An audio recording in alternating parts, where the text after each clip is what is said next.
자, 이제 통일 이후의 신라의 발전 과정을 설명드리도록 하겠습니다. 문왕이 태자 때부터 왕자를 쭉 끌고 다니면서 대비를 시켰기 때문에 왕이 되고 난 뒤에 주눅 들지 않고 정치를 잘 핀 것 같아요. 이제 그 사람이 신문왕입니다. 신문왕은 통일하고 나니까 이제 가장 강력한 라이벌이 누구라 생각했냐면은, 우유랑 문왕 때는 대외의 적이 라이벌이었다면은 이때는 이제 내부의 적이 라이벌이 되는 겁니다. 내부의 적을 숙청하는 데 이제 초점을 두게 됩니다. 내부의 적이 누굴까요? 귀족들입니다. 왕을 위협할 수 있는 존재. 그럼 일찍부터 아버지가 자기를 위신을 세워줬기 때문에 귀족들하고 대항할 수 있는 지위도 좀 선점을 한 것 같고요. 그래서 그 정책이 주가 된다는 걸 기억 좀 해두세요. 왕과 신하 간의 서열 관계를 좀 명확히 하는데, 귀족들을 제거해 나가는 데 초점을 뒀다. 귀족들을 숙청한 것을 단적으로 잘 보여주는 게 김홈돌 모반 사건입니다. 김홈돌은 난을 일으킨 게 아니라 난을 일으키려고 꾀했다라는 겁니다. 그러니까 이거는 신문왕의 작전일 가능성이 커요.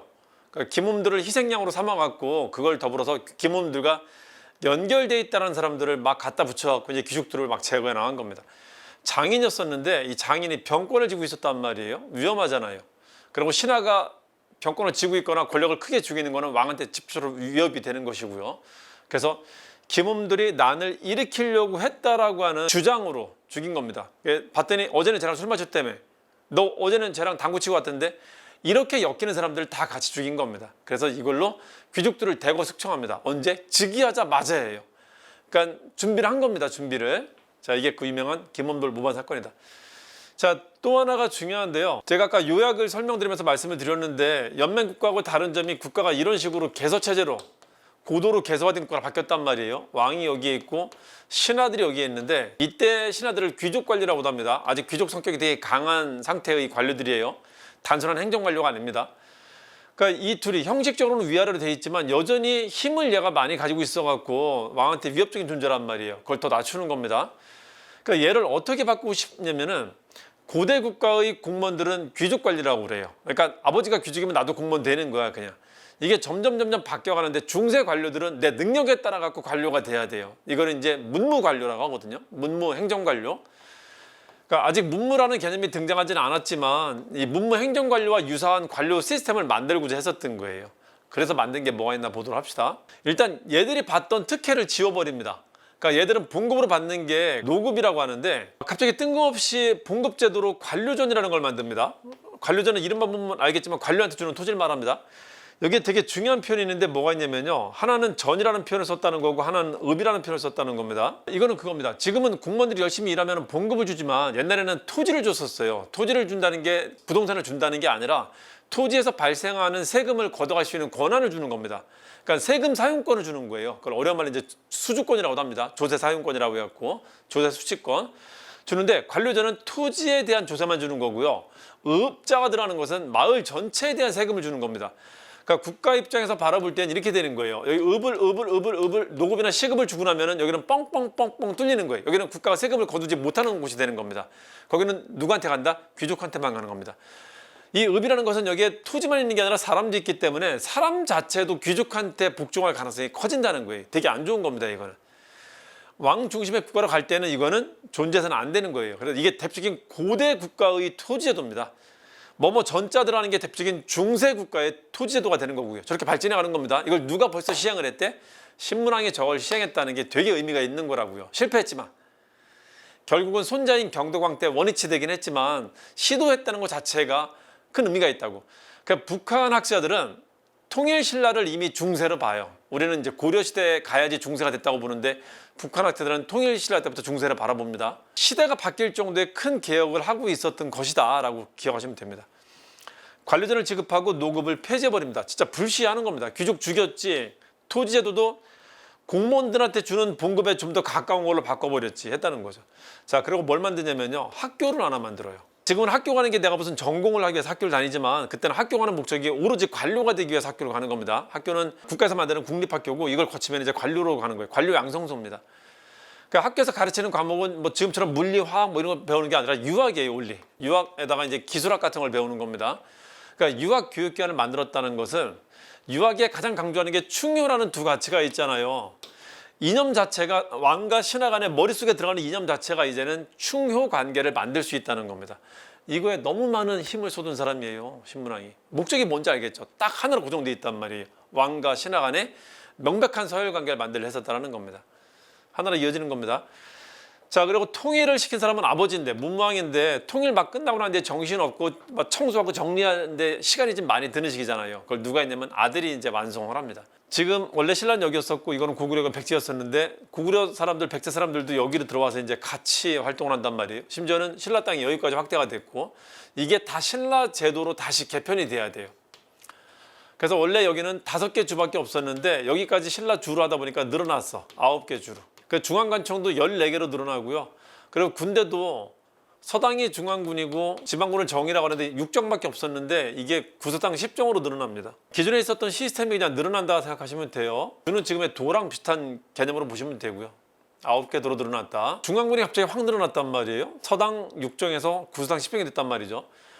고대 국가는 귀족계급이 전사계급이기 때문에 전사들이 여기를 들어와요. 그리고 걔들을 들어오게 합니다. 지네 동네 살면은 불안하거든. 뭔 짓 할지 모르잖아요. 중앙으로 불러들여갖고 월급 줄 테니까 오라고 해요. 그러면 내가 눈으로 지켜보는 곳에 두고 감시할 수 있단 말이에요. 두 가지 효과가 다 있는 겁니다. 야, 니들 취업시켜줄게. 먹고 살 길은 내가 열어줄게 임마. 이게 되는 거예요. 민족 융합책이라고도 하고요. 하나는 또 하나의 감시가 될 수 있다는 겁니다. 그래서 이런 것들이 누구 때 완성된다? 문무왕이 아닌 문무왕 따라다니면서 전쟁 수행했었던 그 아들 신문왕 때 이게 완성이 된다고요. 크게 보면 왕과 신하 간의 서열관계, 그리고 제도를 정비했다는 걸 기억하시면 됩니다. 자, 김엄들 모반 사건, 관리전 직업 노고 폐지했다. 구조수경 구선 10정, 국학 설립했다. 그리고 천도시도 했었어요. 체제 정비 중에 제일 좋은 게 그 지역을 떠나는 겁니다. 그 지역을 떠나면 그 지역에 있던 귀족들은 힘을 다 잃게 되거든요. 그리고 내가 새로운 세력을 새로 구축할 수 있거든. 근데 천도는 거의 95% 실패합니다. 반발이 엄청나거든. 귀족들이 알거든. 왕이 떠나면 끝이라는 걸 알거든. 그래갖고 반발이 심해갖고 잘 안 돼요. 이것도 공식 같은 건데, 천도는 국가 세우고 나서 세운 다음 왕 때 항상 시도가 된다는 거 기억해 두세요. 천도는. 그것도 알아두시면 좀 편합니다. 근데 대부분 어떻다? 실패로 끝난다. 잘 안 되거든. 그건. 세종시로 천도하려 했었을 때 그 실패로 끝난 거 아시죠? 그 실패로 끝났을 때 그 논거가 되게 웃겼던 거 아세요? 헌법재판소에서, 헌법재판관은 재판관 중에 우리나라 1등인 사람들만 모여있는 곳인데, 거기서 뭐라고 했냐면은 관습헌법상 안 된다라고 했단 말이에요. 우리는 관습률에 의거하는 그 법체계를 가지고 있지도 않고 성문법 중심 국가이기도 하고요. 그리고 늘 여기가 수도였으니까 늘 수도였다는 관습 자체가 법이다라고 하는 논리를 갖다 댔는데 되게 이상했단 말이에요, 그거. 그래서 결국은 수도천도가 합리적인 근거에 의해서 좌절된 게 아니라 법관들에 의한 특이한 법 해석에 의해서 좌절됐었다니까. 그게 안 돼. 천도는 안 되는 겁니다. 그때 서울 떠나면 서울 땅값은 어떻게 되라고 하면서 그 반발이 엄청 났었어요. 그게 제일 컸었어, 경제적인 면들이. 가문사 건립했다. 자기랑 같이 전쟁터 다녔었던 아빠한테 아빠 감사합니다 이렇게 하는 거예요. 아빠 이 땅을 만들어 준 거니까. 뭔가 이때는 숫자가 좀 많다 하시면 됩니다. 그럼 만파식적 고사가 신문왕을 상징하는 고사인데요. 만파도를 그칠식, 피리적, 만파도를 그치게 만드는 피리라는 건데, 내가 피리 한 번만 불면은 조용해, 이게 된다는 겁니다. 조용해. 그래서 왕권, 전제 왕권이 성립됐음을 보여주는 설화예요. 이미 신이 된 문무왕과 김유신이 자기한테 이 피리를 만들어줬다라는 거예요. 내가 이걸 불기만 하면은 그냥 세상이 고요해진다라는 겁니다. 왕권이, 왕의 말 한마디로 모든 게 조용해, 이게 될 정도의 상황이 됐다는 걸 반증하는 설화예요. 그리고 이제 아들들이 쭉 이어집니다. 효소왕이라는 아들이 되는데 이 사람은 효도처럼 사라집니다. 그냥 이때 발해가 건국됐다는 정도만 아시면 되고요. 서시 담시가 통일 이후에 설립된 시장인데, 시장이 자꾸 만들어진다는 것은 지방에서 물산이 올라오고 있다는 겁니다. 지방이 통제가 잘 되고 있다는 거고, 물산이 되게 풍족해지고 있다는 걸 보여주는 거예요. 아들인 성덕왕, 아들인 경덕왕, 아들인 해궁왕으로 쭉 이어져 가는데, 아버지가 했었던 이 체제 정비를 계속 이어서 하고 있다는 정도만 아시면 됩니다. 성덕왕 때는 정전을 지급해갖고 여기 백성들을 달래줘요. 여기 노급 지급할 때 백성들이 조금 더 힘들거든. 관료전은 조금 더 나아지는 거고, 노동력까지 얘들이 수취할 수 있으면 이건 사적 지배가 될 수 있단 말이에요. 이것도 괜찮은데, 이번에는 이 정은 성인 남자를 말합니다. 즉 백성을 말하는 거예요. 백성한테 토지를 줬다라는 거예요. 여기 사람들에 대한 관심도, 환심도 얻고 있다라는 거지. 그래서 국가의 주인은 왕이다. 왕 중심의 체제를 만들어가는 중이라는 걸 기억하시면 됩니다. 자, 이때는 발해 당 전쟁이 터지는데요. 이때 당나라 편으로 참전합니다. 그래서 문무왕 때 안녕 다음에 또 올게 하고 떠나갔었던 당나라가 언젠간 다시 올 거야 라고 했었는데, 이때 당나라 편을 들어주면서 당나라와의 국교가 다시 수립돼요. 나당 전쟁 때 끊어졌었던 당나라와의 국교가 이때 수립되면서 이때는 안정적으로 가게 됩니다. 신라를 인정해줘요, 당나라가. 그 대동강 이남으로 획득했었던 신라 영토를, 그래 내가 안 쳐들어갈게. 이건 네 거로 하자라고 이제 인정을 해줍니다. 이때 일단 그 정도 기억해 두시고요. 이름에 경자 들어가면 이게 왕권이 좀 기울기 시작하는 때를 말합니다. 경덕왕 때. 경덕왕 때는 왕이 굉장히 힘이 셀 때, 신문왕 같은 때는 꼼짝 못하고 그냥 쥐죽은 듯이 있었던 귀족들이 점점 이제 왕이 좀 시간이 지나가자 다시 기를 피기 시작을 합니다. 그게 서서히 나타나기 시작하는 때고요.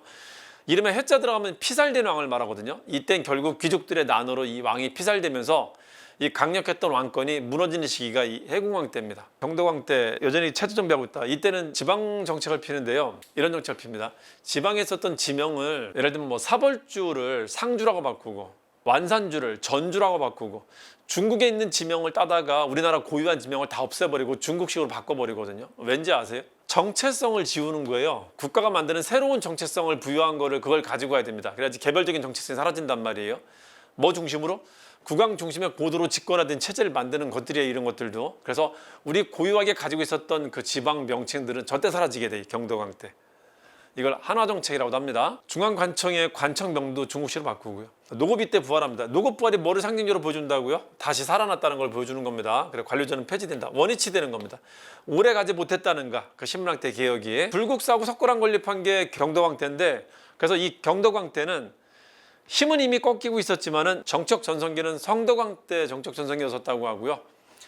경덕왕 때는 힘은 이미 귀족들한테 꺾이기 시작했고 다만 문화적인 전성기가 유지되고 있었다고 합니다. 이 국가로 몰려드는 무수한 자본과 노동력들을 활용하는 게 이런 위대한 건축물들 같은 것들을 만든 거고요. 국가가 이렇게 돈을 쓰고 활용을 하자 나도야 하면서 귀족들이 풍요에 빠지게 되는데, 그걸 잘 보여주는 말이, 유명한 말이 뭐냐면은 금입택이라는 겁니다. 신라 경주에 보면은 금으로 집을 지었다는 집들이 몇 채가 있었다라고 하는데, 그걸 보면 이제 호화로운 귀족 생활을 보여주는 겁니다. 그게 이제 신라 멸망 태클을 타는 걸 보여주는 사례들이에요. 힌트가 되는 게 있는데, 왕이 시작한 게 아닙니다. 김대성이라는 귀족이 건의했다는 거예요. 뭔가 주도권이 바뀌고 있구나라는 걸 좀 이해하시면 됩니다. 해궁왕, 대궁의 난이라는 게 있는데요. 김대궁이 일으킨 난이 있는데, 이 난을 계기로 움츠렸었던 귀족들이 폭발하기 시작합니다. 그러면서 귀족들이 자기의 힘을 과시하는 시대가 도래하게 돼요. 귀족들의 왕위 쟁탈전, 귀족들의 권력 쟁탈전에 본격적으로 불을 지핀 게 대궁의 난입니다.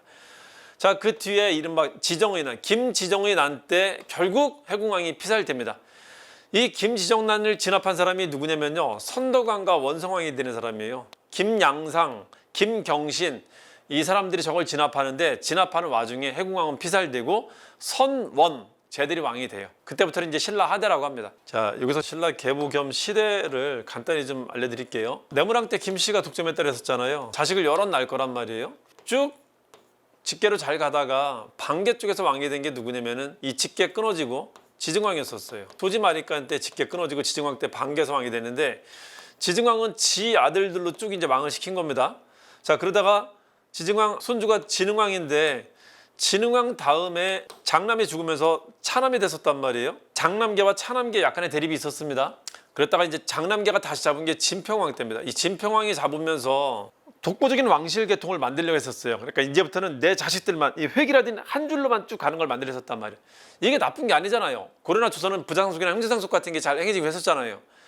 그러니까 이거를 다른 신하들이 동의할 수 있는 문화가 됐다면은 이 상태로 갔었을 건데, 다른 귀족들도 진골은 왕족입니다. 다른 귀족들도 왕할 수 있는 자격이 있는 사람들인데 너만 할 거야 라고 하면 반발이 있을 수 있단 말이에요. 이게 문화적으로 받아들일 수 있는 상황이었으면 그렇지, 저 집안만 계속 해야지, 이게 통용이 있었을 건데 거기에 이제 반작용이 나타났다고요. 하여튼 진평왕은 아쉽게 아들이 없었고 딸이 됐습니다. 그러다 보니까 얘랑 다시 손을 잡았어요. 이 춘추랑. 그래서 결국은 춘추가 왕이 되는데 이게 무열왕입니다. 무열왕은 이거 했던 대로 자기 자식들만 왕을 시켜요. 그래서 문신성경회라고 하는데, 이 시기가 신라 천년사의 가운데 시기라고 해요. 신라 중대라고 합니다. 왕권이 가장 힘이 셌었던 시기입니다.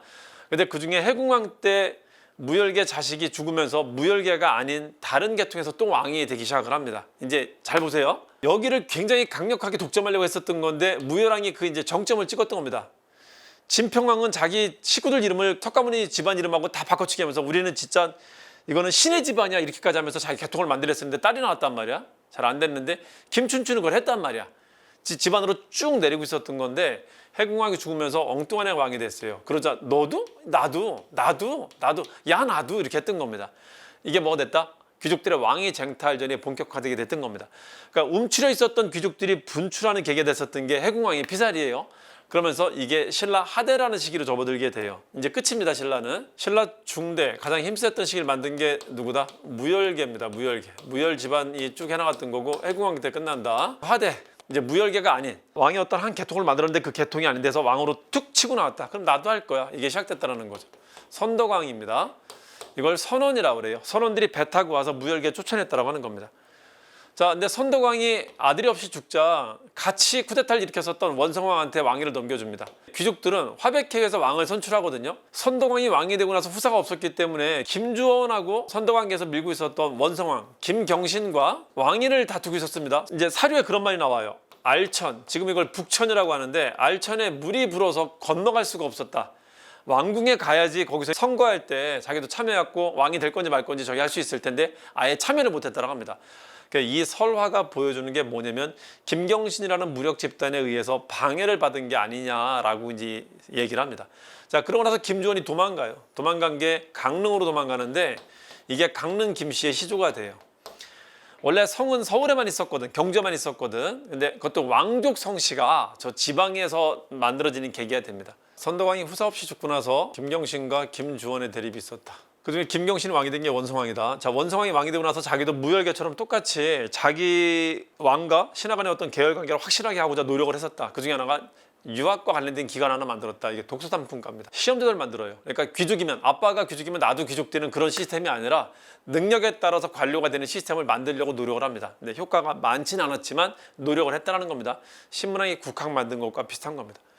이거를 과거 제도라고 안 하는 이유가 뭐냐면요. 과거라는 시험은 공무원이 되는 시험, 누구나 볼 수 있는 시험인데 독서단품가는 일반적인 과거 시험하고 좀 다른 게 국학 학생들을 대상으로 보는 시험이라 일종의 졸업시험 같은 거라 과거라고 치지는 않아요. 근데 되게 유사한 겁니다. 공무원을 뽑는 선발시험 제도니까. 그리고 이제 9세기로 접어드는데 9세기는 이제 하대가 되게 본격화됩니다. 원성왕까지 죽고는 이제 원성왕 자식들이 쭉 왕을 하는데 야 나도 이게 이제 본격적으로 나타나게 됩니다. 자, 그중에 어린 왕이 됐었어요. 이 8세기 말에. 어린 왕이니까 지지 기반이 없잖아요. 여러 귀족의 도움을 받아갖고 이제 통치를 하고 있었단 말이에요. 근데 워낙 힘이 없으니까 삼촌이 얘를 쳐내고 자기가 왕이 됐어. 이게 헌덕왕입니다. 이게 신라판 세주예요. 자, 왕이 되는데 이 사람은 쿠데타로 왕이 됐기 때문에 자기 왕권을 지켜야 돼. 왕권을 확립을 해야 됩니다. 그러다 보니까 위협이 될 만한 사람들을 막 내쫓고 있었단 말이에요. 다시 정리를 하고 있었단 말이에요. 그래서 우리 여태까지는 이런 얘기를 많이 했었어요. 김원창과 김범문의 난이라는 게 이게 김주원 아들이 김원창이거든요. 자기 아버지가 왕이 되지 못한 거에 대한 불만으로 난을 일으켰다는 게 이제 통상적인 이해였었는데 그렇지 않은 게 헌덕왕 바로 앞에 어린내 왕일 때 있죠. 중앙에 주요 요직을 차지하고 있었어요. 김주원 걔가. 그러니까 그때까지는 완전히 왕따, 아웃사이더가 되지 않았었단 말이에요. 근데 얘가 들어오고 나서 조카를 치고 쿠데타로 집권한 제가 들어오고 나서 중앙의 요직에서 쫓겨났고 지방으로 돌고 있었단 말이에요. 지방관직으로. 그러니까 자기 아버지가 왕이 되지 못한 거에 대한 불만이라기보다는 자기가 지방으로 좌천된 거에 대한 불만이 더 컸을 겁니다. 아마도. 그래서 일으킨 지역이 어디냐면 공주예요. 공주 지방관으로 가 있다가 거기서 지방관도 여러 군데 돌아다녔었어요. 막 좌천대학 막 달리고 있었단 말이에요.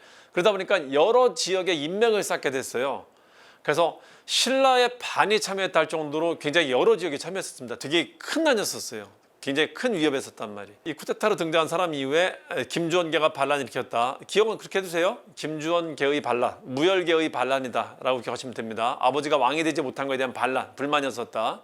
김원창이 난을 일으키 실패하는데 그 아들까지 또 일으킵니다. 어차피 죽어. 가만히 있어 죽습니다. 그래서 아들도 또 일으킵니다.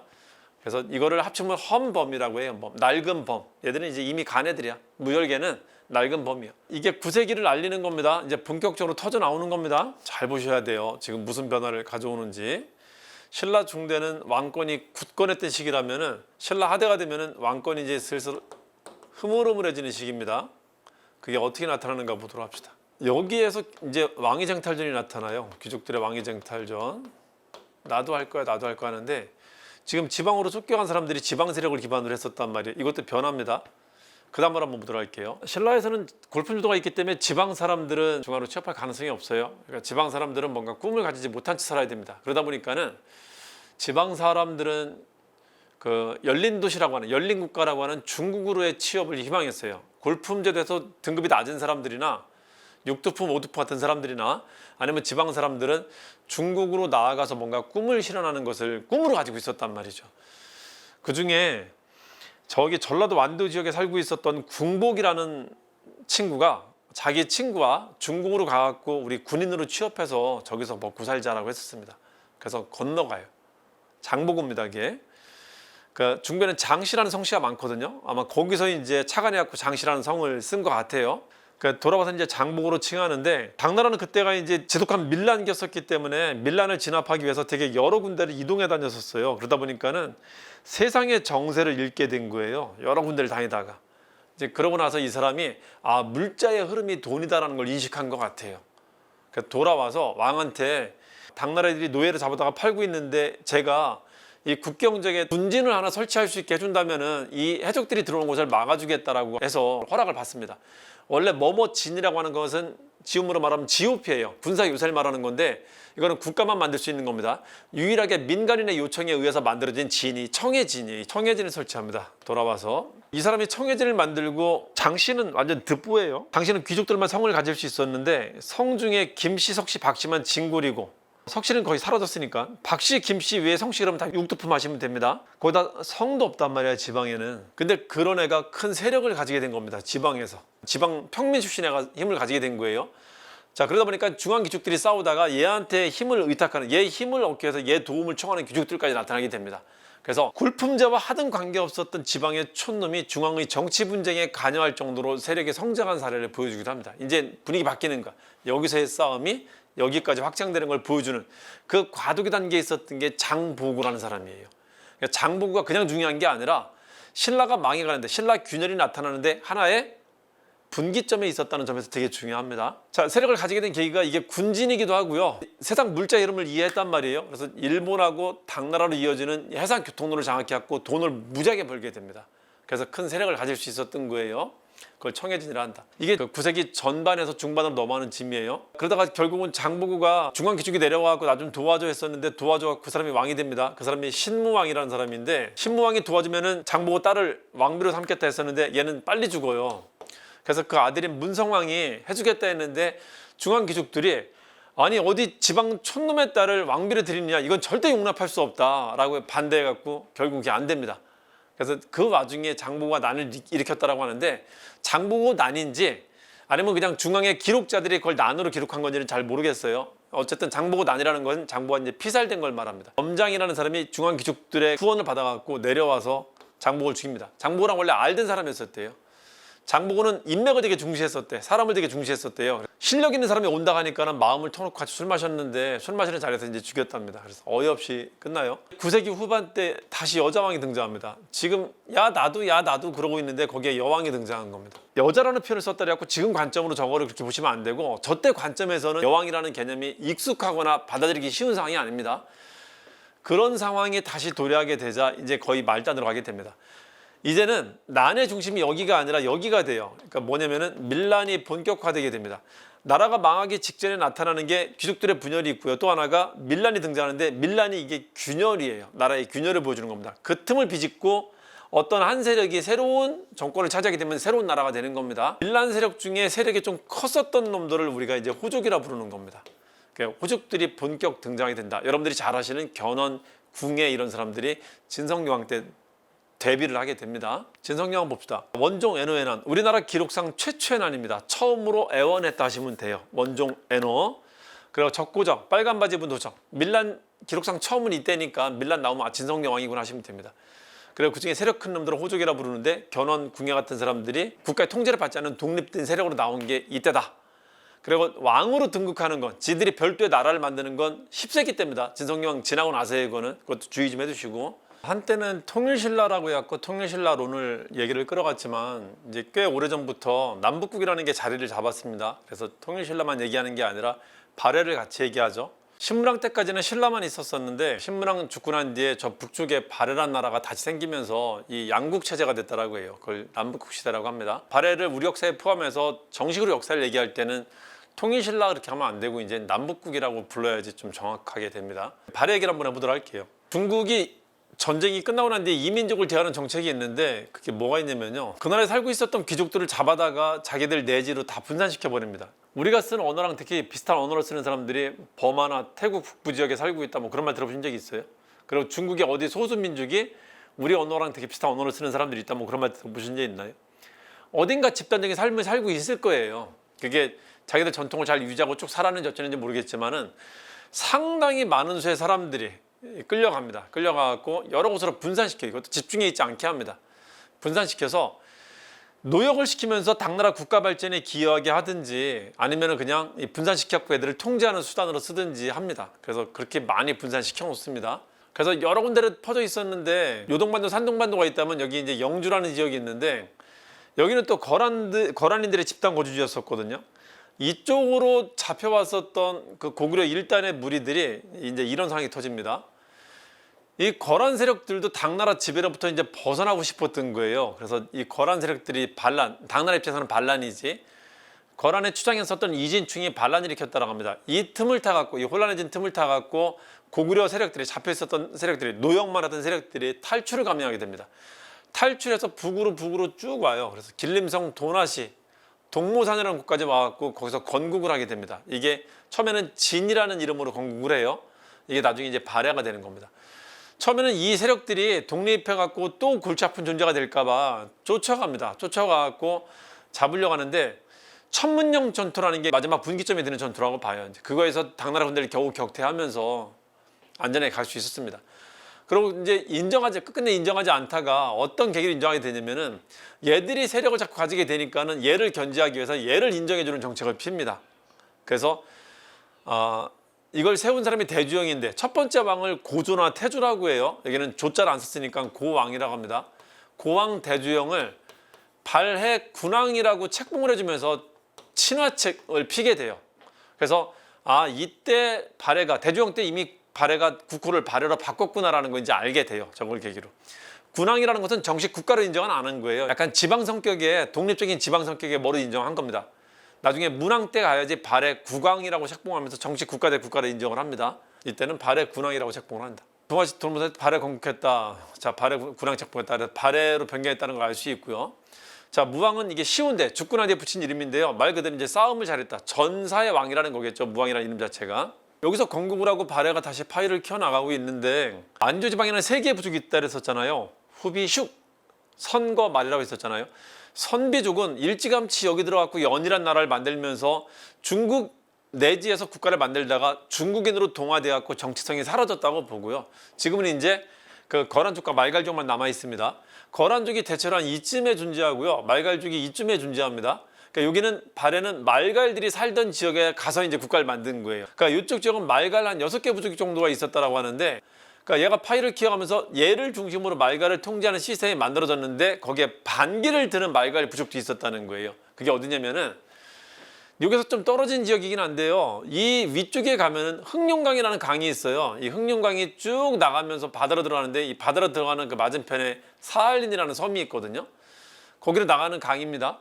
그 흑룡강을 그 러시아는 아무르강이라고 하고요. 우리 한자로는 흑룡강이라고 하는데 강을 물수자를 써갖고 흑수라고 돼요. 흑수.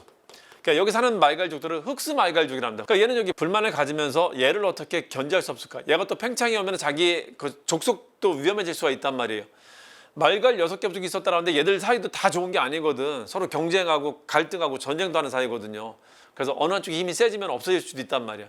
그러니까 유난히 얘가 좀 반발이 많다 보니까 얘가 직접 중국한테 조공을 하면서 얘랑 연결되려고 시도를 하는 겁니다. 그랬는데 중국이 여기다가 흑수부라는 관청을 만들어주면서 얘를 자기의 그 지방정권처럼 또 인정을 해주는 거예요. 그러니까 정식으로 당나라가 관리를 인정해주는 정당성을 부여해준 겁니다. 야, 그러니까 이게 이상해지는 거야. 양쪽에서 두 세력이 연합해갖고 얘를 가운데 두고 공격할 수도 있는 상황이 된 겁니다. 안 좋다. 이건 너무 안 좋다. 그래서 이 상황이 더 커지기 전에 이거를 없애야겠다라고 생각을 해서 이 흑수부를 제거하기로 마음을 먹습니다. 무왕이. 그러니까 흑수부 원정에 나서는데 이게 이런 일이 있었어요. 그 무왕 앞에 임금이 대주영이었잖아요. 대주영은 아들이 무예가 있었고요. 대무예가, 동생이 문예가 있었어요. 말 그대로 무와 문입니다. 그 무예가 왕이 된 거고 문예는 동생이에요. 이때 대주영이 저는 중국하고 싸울 생각이 전혀 없습니다. 저는 중국하고 친하게 지내고 싶어요 라는 걸 보여주기 위해서 아들을 인질 겸 외교 사신으로 보냈었어요. 대문예를. 그러니까 대주영 때 대문해가 중국 가서 한 10여 년간 살았습니다. 그러니까 중국의 상황을 되게 잘 알아. 그러니까 발해같이 이제 막 크는 나라가 함부로 대할 사이즈가 아니라는 걸 너무 잘 아는 거야. 그래서 전쟁 반대론자에 있었어요. 끝끝내 전쟁을 반대했었는데 형이 그냥 동생을 보내버렸어요. 그러니까 가지 않고 문예가 형이 이거 안 돼 진짜 다시 한번 보내오니까는 야 문예 불러들여 했단 말이야. 이제 가면 뒤지는 겁니다. 그러자 문예가 망명을 해버립니다. 여기로. 이게 이제 졸지에 당나라 발해 간의 갈등 관계로 확산이 된 거예요. 무왕은 여기다가 이제 보내라. 싫어 임마. 보내라. 싫어? 보내. 싫어 임마. 하니까 이제 둘의 갈등이 커진 겁니다. 이제 하도 뭐라고 하니까는 야 그러면은 니네한테 보낼 수는 없고 내가 유배 보낼게. 하는 핑계로 유배 보냈다는데 나중에 무예가 또 신하를 보내보니까는 유배도 안 보냈어. 그냥 여기 서울에 살고 있는 거예요. 개빡쳐갖고 이제 무예가 당나라를 공격을 하게 된 겁니다. 선제 공격합니다. 우리가 중국을 선제 공격한 사례가 많지는 않은데 몇 안 되는 사례 중에 하나입니다. 산둥반도에 당나라 해군기지가 있어요. 이 해군기지만 묶어두면은 얘들이 군대를 움직일 수 없다. 육군으로 가기에는 요소지방이 여기가 늪지라 이게 건너기 진짜 힘든 데거든요. 이거는 쉬운 길이 아니니까 대병력을 한 번에 보낼 수는 없다. 여기만 공격해두면 그 전략을 쓴 겁니다. 그래갖고 여기를 장문효를 보내갖고 선제 공격을 합니다. 그래서 점령을 해요. 이게 수가 돼갖고 이제 막 성장하고 있었던 신생국가가 세계 대제국이었었던 당나라 발을 묶어갖고 일단은 보존이 돼요. 나라가 진짜 날아갈 수도 있는데 보존이 됩니다. 이렇게까지 하고 나니까 당나라도 얘를 우습게 보지 않고 이 무왕 아들인 문왕 때 가면은 나라를 인정해주게 돼요. 이제 함부로 보지 않고 대등하게 이제 보게 됩니다. 발해 당 전쟁이 터졌다. 흑수말갈 단어 뜨면 여기 때문이다. 장문효 보냈다. 합치면 무장이라 하면 돼. 무장, 무왕, 장문효. 무장 싸우는 때야 이때는 무장. 그리고 무왕의 연호가 인안인데요. 인안. 합치면 무인이라고 합니다. 무인. 이 사람은 다 그냥 무인, 무장 싸우는 거랑 관련돼 있습니다. 당나라랑 전쟁을 하면은 틀림없이 이놈들이 겨우 올라올 거다라는 예상을 해갖고 뜬금없이 일본에다 사신을 보내요. 이게 첫 사신 보낸 겁니다. 이번엔 처음 보낸 겁니다. 자, 그러고 나서 일본이 뜬금없이 여기를 공격해요. 그러니까 실제 공격을 크게 한 건 아니고요. 일루세 견제고 던지는 겁니다. 움직이지 말라고. 근데 움직였어. 이때 신라왕은 성덕왕이었었는데 얘랑 빨리 친해져야 되거든. 그러니까 당나라가 너도 군대 보내 하니까 군대 보냈단 말이에요. 이걸 계기로 실제 둘은 이제 국교가 다시 재개가 됩니다. 국제 관계가 이렇게 복잡하게 나타납니다. 이게 발당 전쟁이라고 하는데 어떻게 됐죠? 동북아시아 전체가 말려 들어간 전쟁이 있었단 말이에요. 국제 대전이 됐단 말이지. 국제 대전이. 원래 전쟁이 그래요. 일본에 처음으로 보냈다. 사신 보냈다. 이때는 당신라, 당신하고는 사이가 안 좋았었다는 것도 알아두시고요. 자, 아들은 문왕 한번 볼게요. 문왕도 시호인데 죽은 뒤에 붙인 건데요. 시호는 이제 죽은 뒤에 그 사람을 평가해갖고 붙인 이름을 시호라고 합니다. 문왕할 때 문은 제도란 뜻이에요. 제도를 만든 왕입니다. 무왕은 싸움한 왕이고요. 그러니까 아버지 때 싸움으로 나라의 위세를 보여주고 나서 아들 때는 내부적으로 체제를 국가다운 국가 체제를 정비하는 겁니다. 삼국 시기 때처럼 고대 국가로 막 진입하는 시기 때는 체제 정비하고 대외 팽창을 했었다면은 그 뒤에는 대외적으로 자신의 위신을 보여주고 이제 국가다운 국가로 변모하는 모습을 보이고 합니다. 시기가 좀 달라져서 그래요. 이때 체제 정비한 게 삼성육부제예요. 우리나라 최초로 당나라의 삼성육부제를 처음 사용한 나라입니다. 성자들하는 게 세 개 있다고. 정선중이라는데 정당성, 선조성, 중대성이라고 하는 이런 단어가 들어가면 성자 들어가는 거 발해라는 거 기억하시면 됩니다. 천도를 두 번이나 합니다. 천도 자체가 대표적인 체제 정비예요. 당과 국교 수립했다. 신라와도 상설 교통로를 개설했다. 당신과 사이가 좋아진다. 무왕 때는 당신과 사이가 안 좋았다. 문왕 때는 당신과 사이가 좋아진다라고 기억하시면 됩니다. 일본은 우관계 유지하고 있고요. 그래서 무왕 때, 문왕 때 일본에 보낸 국서가 있는데 둘 다 자기를 고려 국왕이라고 칭하고 있다는 겁니다. 그래서 발해는 명백하게 고구려를 계승한 나라라는 걸 되게 잘 보여준다는 겁니다. 그게. 무왕 때, 문왕 때 일본하고 교류를 했었는데 그 교류의 증거가 고려 국왕으로 남아 있어서 우리가 참 할 말이 많다. 발해는 고구려 계승한 나라다라는 걸 알 수 있다는 거죠. 고구려가 한 5세기 때부터 국호를 고려로 바꾼 거로 봐요. 중국 사서에 보면은 고구려라는 글자보다 고려라는 글자가 더 많이 나오기 시작해요. 고려 국왕 대흠무라고 하면 이때입니다. 대흠무가 문왕의 이름이에요. 이렇게 통치도 되게 오래 했고요. 체제도 정비하고 이제 안정되다 보니까 자부심이 제일 높았던 사람이 문왕이었었는데 자부심을 표현하는 말들이 많이 나와 있어요. 이거를 대전황손이라고 하는데 혹은 전황손입니다. 전황손. 전륜성왕 의식이 있다. 황상이라는 표현 썼다. 황제라는 표현 썼다는 거죠. 그래 일본에 가서 야 이거 되게 실례인데요. 일본에 외교문서 보냈는데 무왕 때는 처음 보낸 거라고 자기가 이제 아쉬운 때라 일본에 되게 좋은 말로 보냈는데 문왕 때는 갑자기 이래요. 어이 조카. 일본 왕한테 갑자기 조카나 사위라고 부릅니다. 그리고 자기는 천손이라고 부르고 자기 높여 부르고 제 낮춰 불러요. 외교문서인데. 그러니까 일본이 이것 때문에 삐졌었대. 자부심 표현했다. 정해, 정효, 공주, 묘비가 이게 문왕 딸내미들인데요. 아버지를 표현할 때 황제라고 표현하고 있어요. 황상이라고. 그리고 전륜성왕 표현이 있고요. 그리고 대흥이라는 연호가 보입니다. 일본과 주고받은 국세에서는 천손이라는 표현이 있었고요. 다 합치면 이거를 전황손입니다. 혹은 대전황손 이렇게 하시면 돼요. 성왕이라는 사람은 마지막 천도가 있었어요. 상경으로 다시 천도하는데 이게 쭉 수도가 됩니다. 철선자 선왕 때 이걸 발해 최전성기라고 하는데 이때 최대 영토입니다. 해동성국칭을 받았다라고 해요. 이때. 그리고 지방제도 최대 영토가 된 게 이때이기 때문에 지방제도가 완배된 건 이때입니다. 오경 15부 60주라는 게 이때 완배됩니다. 공무원 시험은 왕어로 되게 잘 물어보는데요. 우리 한능검은 이거를 그냥 이게 어느 나라 제도냐 정도로 물어봅니다. 자, 연호 보시면은 끊어진 인대를 중건했다 하시면 돼요. 고구려를 계승한 사람들이니까 끊어진 인대를 중건했다. 천통도 하늘을 계승했다는 거잖아요. 그래서 명확히 보여주고 있다는 거. 나는 고구려를 계승했어. 인대 중건. 자, 무왕인한, 문왕, 대흥. 성왕은 중흥이라고 하고 선왕은 건흥이라고 합니다. 문왕 때부터 흥이라는 말을 써요. 흥행하겠다라는 표시를 하고 있다는 겁니다. 난 꼭 흥행할 거야. 천통, 인대, 중건. 9세기 때 가면은 그 발해나 신라나 중국에다가 사신이나 유학생들을 많이 보내는데 그러다 보니까는 중국 내에서 발해하고 신라 간의 갈등이 많이 발생했어요. 지금으로 치면은 미국과 갖고 우리나라는 일본이랑 갈등한다거나 뭐 그런 식의 저게 이제 거기서 미국에서 생기고 있었다라는 겁니다. 그 중에 하나가 쟁장 사건이에요. 이거는 사신들이 누가 좀 더 황제 옆에 앉을까를 두고 다퉜다라는 거고, 등재 서열 사건 이건 유학생하고 사신이 가니까 가는 거는 유학생의 성적 순위를 누구 걸 더 위로 둘 거냐 가지고 로비를 했다라는 겁니다. 자, 이게 누구? 발해와 신라 간에 어디에서? 중국에서 벌어진 다툼이었었다라는 걸 기억하시면 됩니다. 발해가 신라보다 윗자리 얻을 것을 요청했다. 하지만 이거를 허락하지 않았다. 이거에 대해서 최치원이 아이고 감사합니다라는 글을 남긴 겁니다.